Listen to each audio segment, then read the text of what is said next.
Khuzdar school bus हमले में फितनाल हिंदुस्तान मुलविस है। जिम्मेदारों को इंसाफ के कटहरे में लाएंगे। DG ISPR lieutenant general Ahmed Sharif Chaudhry कहते हैं खुजदार हमले के 51 जख्मी हैं। अक्सरियत बच्चों की है जो जिंदगी की जंग लड़ रहे हैं। 21 मई को भारत के हुक्म पर फितनाल हिंदुस्तान ने यह सब कुछ किया। हमारे पास इंटेलिजेंस थी। भारत अपने असासों फितनाल खवारिज और फितनाल हिंदुस्तान को फाल करेगा। 6 से 10 मई के दरमियान फितनाल हिंदुस्तान ने 33 दहशतगर्द हमले किए। फितनाल हिंदुस्तान का ताल्लुक बलोचिस्तान से नहीं बल्कि सिर्फ भारतीय आकाओं से है। दहशतगर्दों को भी पता है कि वो कभी बलोचिस्तान को अलहदा नहीं कर सकते। ये बलोचिस्तान की नहीं हिंदुस्तान की प्रॉक्सीज की जंग है। बलोच हमारे भाई, हमारे दिल का टुकड़ा है। भारत का झूठा बयानिया नहीं चल सकता। भारत 75 साल में कामयाब नहीं हुआ तो आइंदा भी कामयाब नहीं होगा। तर्जुमान पाक फौज ने दहशतगर्दों और सहूलतकारों में मनसूबाबंदी की रिकॉर्डिंग्स भी सुनाई।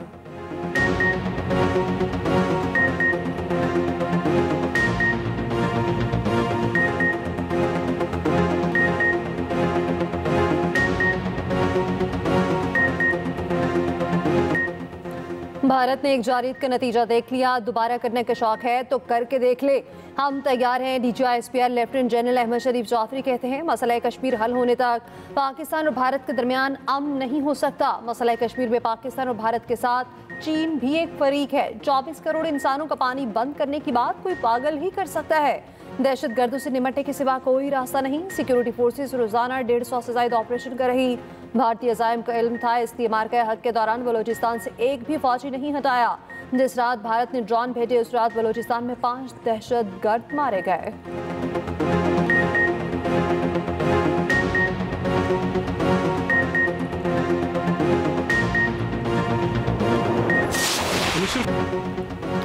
खुजदार स्कूल बस हमला फितनाल हिंदुस्तान ने भारतीय इंटेलिजेंस एजेंसी रॉ की सरपरस्ती में किया।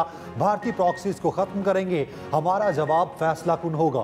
सेक्रेटरी दाखिला खुर्रम आगा की डीजी ISPR के साथ न्यूज ब्रीफिंग। कहा वजीर आजम ने नेशनल एक्शन प्लान की तश्कील नौ कर दी है। नेशनल एक्शन प्लान के तमाम अज्जा ऑपरेशनल हैं। दहशतगर्दों का खात्मा किया जाएगा। ऑपरेशन सिंदूर में बुरी तरह नाकामी के बाद भारत ने दहशतगर्द प्रॉक्सीज को बलोचिस्तान में हमलों का हुक्म दिया। भारतीय प्रॉक्सीज ने अब सॉफ्ट टारगेट्स पर हमले शुरू कर दिए हैं। दहशतगर्द कार्रवाइयों पर सख्त एक्शन होगा।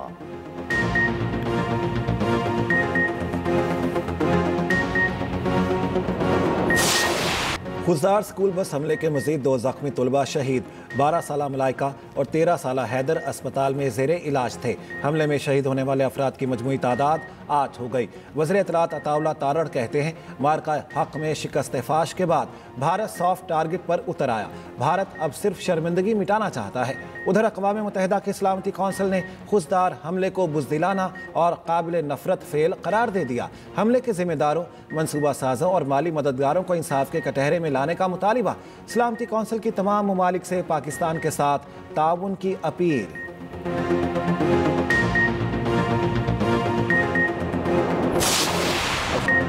अफवाज पाकिस्तान ने पेशावराना हिकमत अमली और दलेरी से भारत को शिकस्त फाश दी। जारियत पर दुश्मन को ऐसा जवाब दिया जो क़यामत तक याद रखेगा। वज़ीर आज़म शहबाज शरीफ के इस्लामाबाद में जिना स्क्वायर मरी रोड अंडरपास की इफ्तिताही तकरीब से खिताब।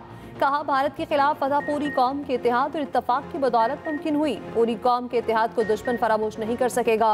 उधर वज़ीर आज़म 25 से 30 मई तक मुख्तलिफ ममालिक के दौरे करेंगे। ईरान, तुर्किया, अज़रबैजान और ताजिकिस्तान जाएंगे।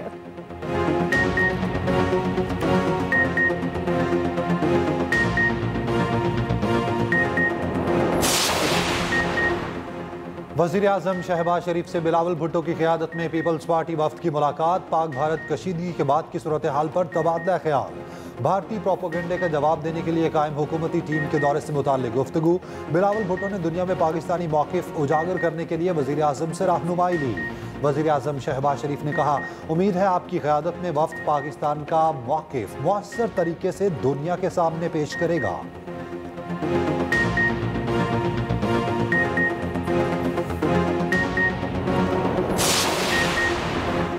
भारतीय परवाज़ों के लिए पाकिस्तानी फ़ज़ाई हदूद की बंदिश में 1 माह की तोसी। पाकिस्तान एयरपोर्ट्स अथॉरिटी के मुताबिक भारतीय परवाज़ों पर पाबंदी 24 जून सुबह 4:59 तक बढ़ा दी गई है। भारतीय रजिस्टर्ड, ऑपरेटेड, मिल्कियत या लीज पर लिए गए तमाम तैयारे पाबंदी की जद में रहेंगे। पाबंदी भारतीय फ़ौजी तैयारों पर भी लागू होगी।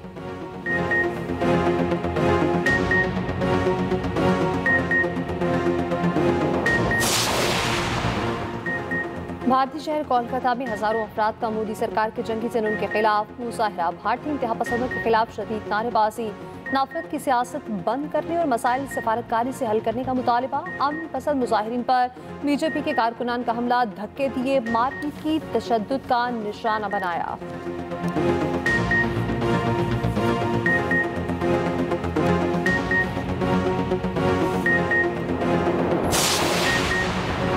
भारतीय वजीर आजम के बेबुनियाद, इश्तियाल अंगेज और गैर जिम्मेदाराना इल्जामात सख्ती से मुस्तरद।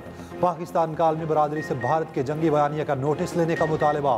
तर्जुमान दफ्तर खारजा शफकत अली खान की ब्रीफिंग, कहा मोदी के बयानात इलाकाई अमन इस्तेहकाम के लिए खतरा हैं। पाकिस्तान अमन, इस्तेहकाम और तामीरी मुकालमे के लिए पुरअज़्म है।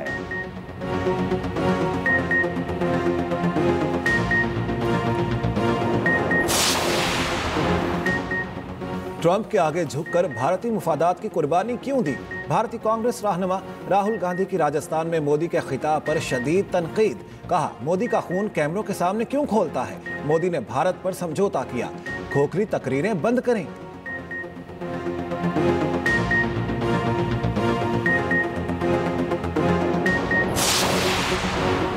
आइंदा माली साल का बजट 2 जून की बजाय 10 जून को पेश करने का फैसला। वफाकी वज़ीर ख़ज़ाना के मुशीर खुर्रम शहजाद ने एक्स पर पैगाम में कहा 9 जून को कौमी इक़्तिसादी सर्वे और 10 जून को वफाकी बजट पेश किया जाएगा।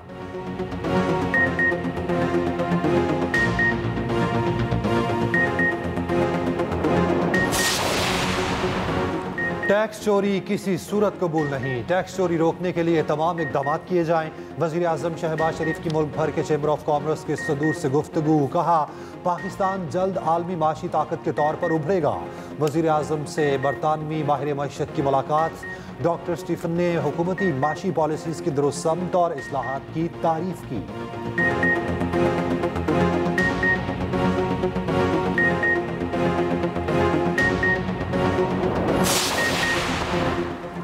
सदर आसिफ अली जरदारी से IMF के वफ्द की मुलाकात। पाकिस्तान की मुआशी सूरत हाल और IMF प्रोग्राम पर तबादला ख्याल।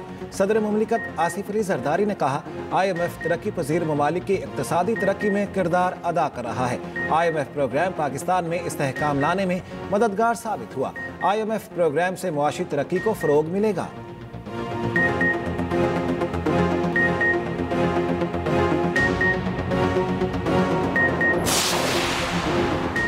फील्ड मार्शल आसिम मुनीर से CEO Pakistan crypto council Bilal bin Saqib की मुलाकात। नौजवानों को ब्लॉकचेन, क्रिप्टो और मसनूई ज़हानत के जरिए बाइख्तियार बनाने का आज़म। बिलाल बिन साकिब ने आलमी सतह पर क्रिप्टो ब्लॉकचेन में पाकिस्तानी पेशरफ्त से आगाह किया।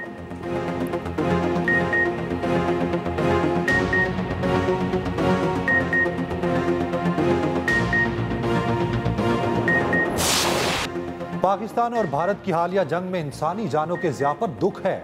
तवक्को है पाकिस्तान और भारत हालिया कशीदगी का पूरा हल तलाश कर लेंगे। IMF की डायरेक्टर कम्युनिकेशन जूली कौजिक कहती हैं पाकिस्तान ने कर्ज प्रोग्राम के तमाम माशी अहदाफ हासिल किए। पाकिस्तान की माशी कारकर्दगी बेहतरीन थी। किस्त जारी करने में कोई मुश्किल नहीं हुई। एग्जीक्यूटिव बोर्ड ने पाकिस्तान को कर्ज जारी करने का फैसला मेरिट पर किया।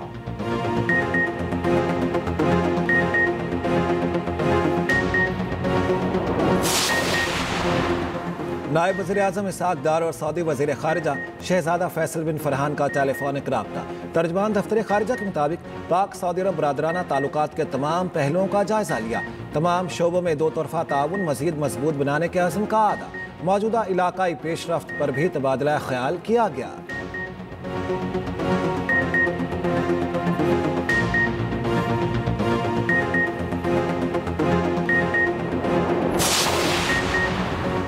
प्राइवेट टूर्स ऑपरेटर्स की गफलत से हज़ारों अफराद हज पर नहीं जा सकेंगे। वफाकी वज़ीर मजहबी अमूर सरदार यूसुफ कहते हैं वज़ीर आज़म ने मामले की तहकीकात के लिए कमेटी बना दी है। गफलत बरतने वालों के खिलाफ कार्रवाई होगी। सऊदी हुकूमत ने निजी शोबे को 14 फरवरी तक रकम जमा कराने का कहा था। 1 हफ्ते की मोहलत भी दी मगर नज़रअंदाज किया गया।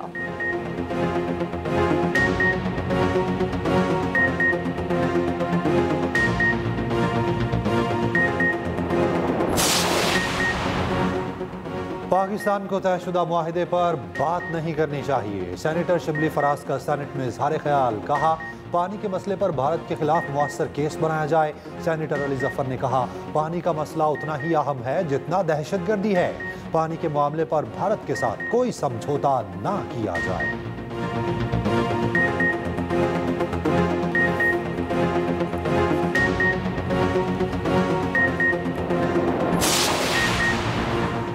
सिंतास मुआहदे की मौतली का ऐलान भारत को महंगा पड़ गया। मुख्तलिफ ममालिक भारत से मुआहदे करने से कतराने लगे। बांग्लादेश ने भारतीय कंपनी के साथ 180 करोड़ भारतीय रुपए का मुआहदा मनसूख कर दिया।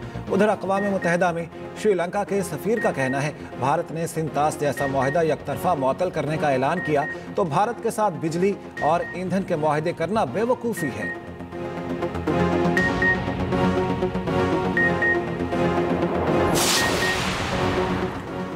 अमरीकी मुआवनत से पाकिस्तान और भारत के दरमियान जंगबंदी हुई। तर्जुमान अमरीकी महकमा खारजा टेमी क्रूज कहती हैं, दुनिया के मुशाहिदे में आया है कि पाकिस्तान और भारत के दरमियान दरीना तनाज़ात हल नहीं हुए। पाक भारत दरीना तनाज़ात हल होने का इम्कान फिर से पैदा हुआ और ये दोनों मुल्कों के लिए मौका है। दोनों फरीक जंगबंदी जारी रखने के लिए पुरअज़्म हैं।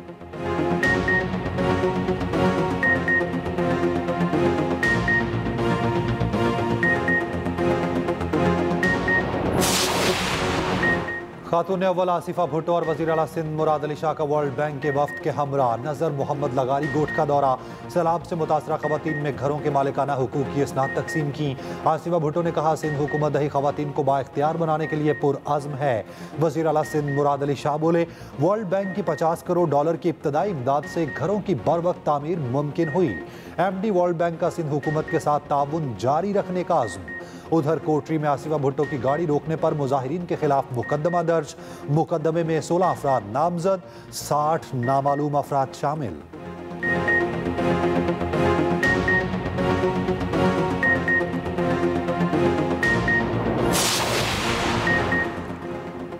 आइन में कहीं नहीं लिखा जजेस ट्रांसफर महदूद वक्त के लिए होगी। जस्टिस सलाहुद्दीन पवर के जजेस ट्रांसफर और सीनियरिटी केस में रिमार्क्स। जस्टिस मोहम्मद अली मजहर ने कहा, भारत में तो जज ट्रांसफर से इनकार कर दे तो घर जाना पड़ता है, यहाँ रजामंदी पूछी जाती है। बुनियादी सवाल यही है, ट्रांसफर होकर आने वाला जज नया हल्फ लेगा या नहीं। एक जज के एक वक्त में 2 या 3 हल्फ कैसे हो सकते हैं। ऐसे में तो सीनियरिटी का नया तनाज़ा खड़ा हो जाएगा।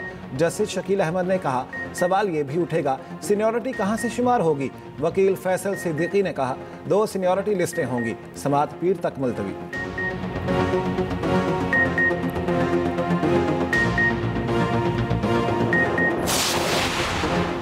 एशियन टाइगर का ख्वाब किसी और का था, मगर वो ख्वाब पूरा हो चुका। सीनियर वज़ीर सिंध शर्जील नामी का सीधे सफरी में इज़हार ख्याल। कहा, भारत को मुंह तोड़ जवाब देने के बाद ग्रीन पासपोर्ट पर सफ़र करने का बहुत मज़ा आया। भारतीय शहरियों की शक्लें देखने वाली थीं।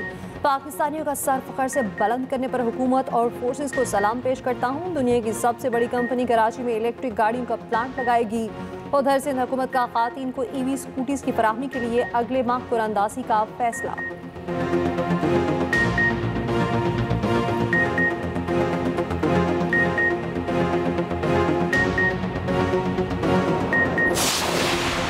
KP हुकूमत का बटग्राम की तहसील अलाई को जिले का दर्जा देने का फैसला। वज़ीर आला अमीन गंडापुर ने कहा, बानी PTI ने अलाई को जिले का दर्जा देने का ऐलान किया था। जिले का दर्जा मिलने से अलाई की पसमानगी और मसाइल खत्म करने में मदद मिलेगी। आइंदा बजट में अलाई को जिला बनाने के दरकार फंड्स मुख्तस किए जाएंगे।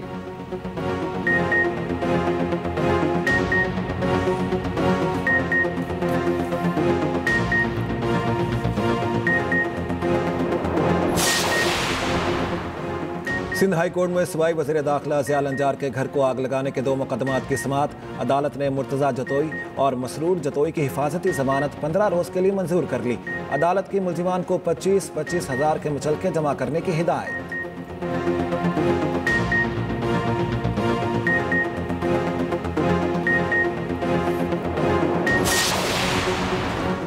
मुल्क के मैदानी इलाकों में शदीद गर्मी की लहर। सिपी में पारा 51 और दादू में 50 डिग्री रिकॉर्ड। नवाबशाह में दर्जा हरारत 49, सखर 46 तक जा पहुंचा। बहावलपुर में पारा 45 और लाहौर में 40 डिग्री रहा। मगरिबी हवाएं कल से बालाई इलाकों में दाखिल होंगी। आज रात और कल आंधी और गरज चमक के साथ बारिश का इम्कान। विफाकी तालीमी इदारों में मौसम गर्मा की तातीलात 5 जून से 1 अगस्त तक होंगी। 26 मई से स्कूलों के औकात कार भी तब्दील। स्कूल सुबह 7:30 से 12:30 बजे तक खुलेंगे।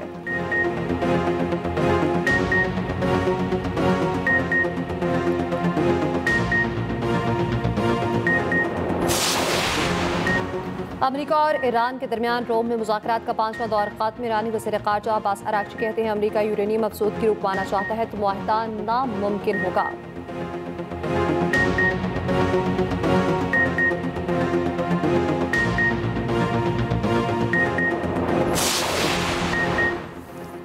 अमरीकी फेडरल कोर्ट ने हार्वर्ड यूनिवर्सिटी में गैर मुल्की तलबा के दाखिले रोकने का फैसला मुअत्तल कर दिया। ट्रंप इंतजामिया ने हार्वर्ड यूनिवर्सिटी को बैनुल अक़वामी तलबा को दाखिला देने से रोक दिया था। हार्वर्ड यूनिवर्सिटी ने फैसले के खिलाफ फेडरल कोर्ट में मुकदमा दर्ज कराया था।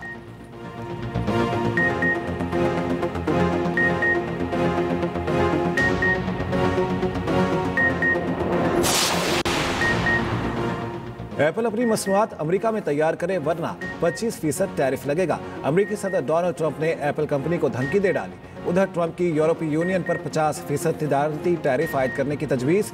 कहा यूरोपीय यूनियन के साथ हमारी बातचीत किसी नतीजे पर नहीं पहुंच रही।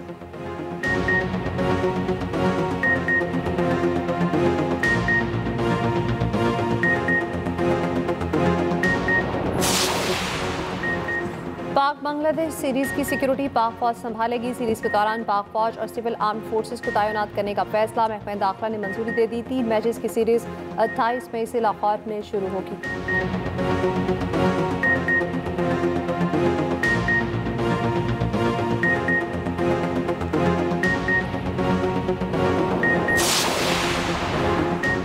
HBL PSL 10 का दूसरा फाइनलिस्ट कौन?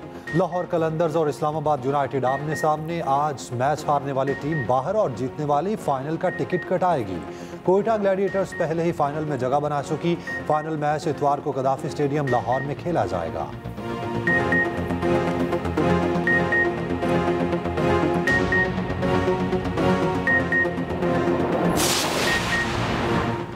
कोह पेमा नायला कियानी ने दुनिया की तीसरी बुलंदतरीन चोटी सर कर ली।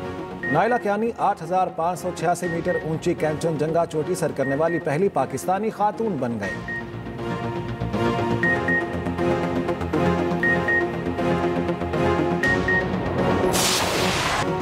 नोवाक जोकोविच ने जेनेवा ओपन के सेमीफाइनल में जगह बनाकर अपनी 38वीं सालगिरह मनाई। 38 साला सर्बियन स्टार ने इटली के मैथ्यू को 6-4 और 6-4 से शिकस्त दी।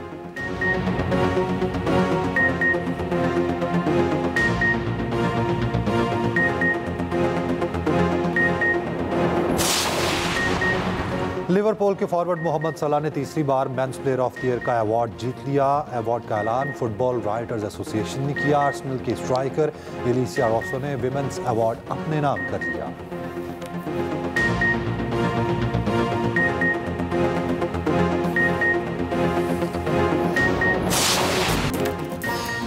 और टाइटन आबदोज हादसे पर दस्तावेजी film Titan the ocean gate disaster का ट्रेलर रिलीज। दस्तावेजी फिल्म 11 जून को नेटफ्लिक्स पर रिलीज की जाएगी।